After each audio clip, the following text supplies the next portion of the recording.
As more and more people are struggling with sleep, we see society turning towards many different types of sleep supplements to try to be able to get better quality sleep, to want to fall asleep faster, sleep through the night, feel like you're waking up and feeling much more rested. And one of the most common ones that we hear people talk about often is melatonin. I get questions about this all of the time, and so I'm going to talk about melatonin today for today's Wellbeing Wednesday.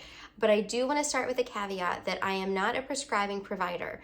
I'm not giving you specific advice on what dosage to take. I'm not prescribing a medication for you. And my first recommendation would be to always be sure to check with your primary care physician, to talk to your doctor, whoever is your prescribing provider that is taking care of your medications and the dosages, to make sure that there would not be any type of interaction in a negative way with any other medications. With that caveat being said, the important thing to recognize with melatonin is that most of the time individuals are using it incorrectly. They are wanting it to be a sedative, a hypnotic, something to help you immediately fall asleep.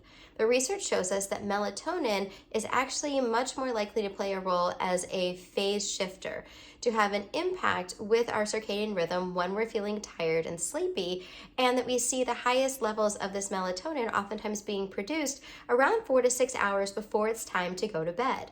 Melatonin production is very sensitive to light, and typically as we see light decreasing, so think about dusk at night when the sun is going down, that's where we would see these spikes and increases in production of melatonin within the body, within the system.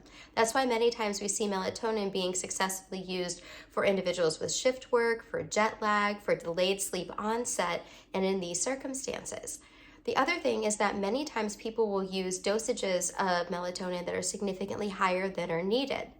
When we're putting that much melatonin into our bodies and into our systems, it can sometimes have the negative impact where our body stops naturally producing it because there's so much of it that we are adding in and putting in, and so it can actually stop our system from producing the melatonin at healthy levels that we need.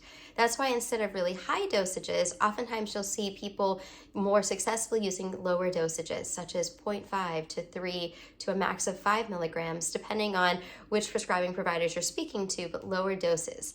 And lastly, a caveat to pay attention to with melatonin is that because it is not regulated here within the United States, you will see that for all of the over-the-counter versions, there's a large variability in terms of the actual percentage of the active ingredient that's in it compared to what may be on the label.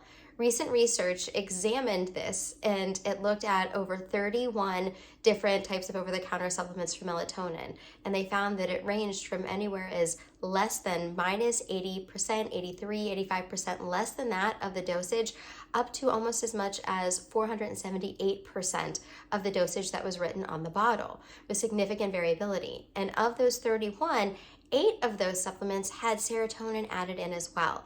So it's going to be very important to pay attention to what is going to be the actual manufacturer, the type, the supplement that you're getting. Is it the accurate dose? How much of the dose that you're using? And when you would be taking it.